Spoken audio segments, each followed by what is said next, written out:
C'est parti, nous allons donc maintenant installer Nexthots dans notre application. Donc rendez-vous sur leur site et nous allons cliquer ici tout simplement sur Get Started. Et donc nous allons récupérer la petite commande ici, npm install Nexthots. Et je vais venir donc dans mon terminal, veillez bien être dans votre fichier dossier Nexthots app ou le nom que vous lui avez donné et de faire la commande à l'intérieur. Donc je fais ceci et donc ça va installer Nexthot dans mon application. On va pouvoir le retrouver au niveau du packet.json, au niveau des dependencies, au niveau ici, vous voyez, Nexthot avec la version qui est installée du coup sur mon application.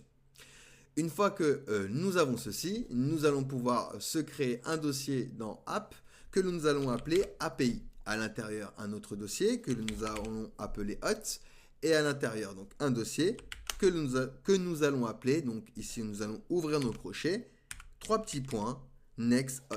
Alors hop, Nexthot. Et donc à l'intérieur, on va se faire un fichier que l'on va appeler route.ts que l'on remplira un peu plus tard le moment venu. Ici, si je vais en bas dans la doc, vous voyez ici, ils nous disent page API hots et les trois petits points hots.js. Donc c'est à peu près ce qu'on va faire, d'accord? Mais ça, on verra un petit peu plus tard. Ensuite, on va devoir se créer un fichier. Donc ici, hop, je vais me créer un fichier que je vais appeler .env.local. Donc ça, c'est un fichier très important. Il est utilisé pour stocker des variables d'environnement locales spécifiques à votre application. Les variables d'environnement sont des valeurs qui peuvent varier en fonction de l'environnement dans lequel votre application est exécutée, comme des clés d'API, des URL de base de données, des clés secrètes, des clients ID, etc.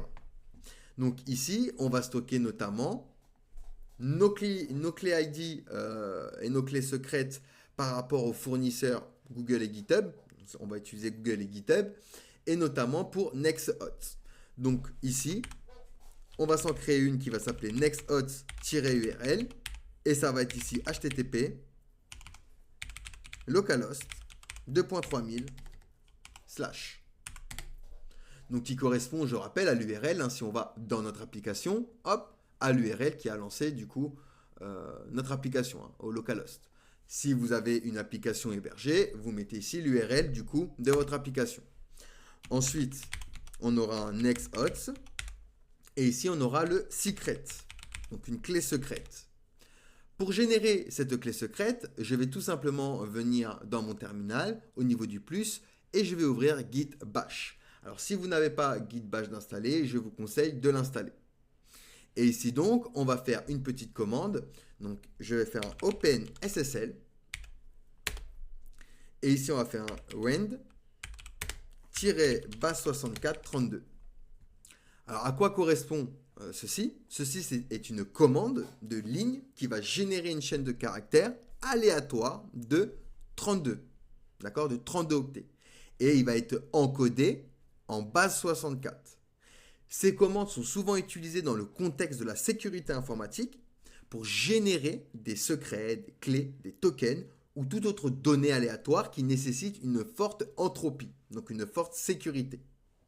Donc ici, cette chaîne de caractères va être utilisée comme un secret dans notre application pour sécuriser des données sensibles, comme des clés de cryptage que l'on va utiliser lorsqu'on va push les mots de passe des utilisateurs, les tokens d'authentification ou d'autres informations qui sont confidentielles. Donc une fois qu'on fait ceci, hop, il va me donner ici, vous voyez, une chaîne de caractères que je vais récupérer et que je vais coller tout simplement ici. Alors je vais le mettre en premier, hop, nickel. Et ici, donc, j'ai bien mon Nexthot secret et mon URL. Dans la vidéo suivante, on va voir comment on peut mettre en place donc, les fournisseurs GitHub et Google Client. Ce qui fait que lorsqu'on va avoir l'ID et le secret de GitHub et de chez Google, on va devoir également les protéger. Et les mettre par exemple ici, dans des variables d'environnement. Donc on aura un GitHub ID. Et on aura un GitHub secret. Et lorsque je vais avoir pour Google, je vais faire la même chose. J'aurai ici par exemple un Google-client-id et j'aurai la même chose en bas avec le secret.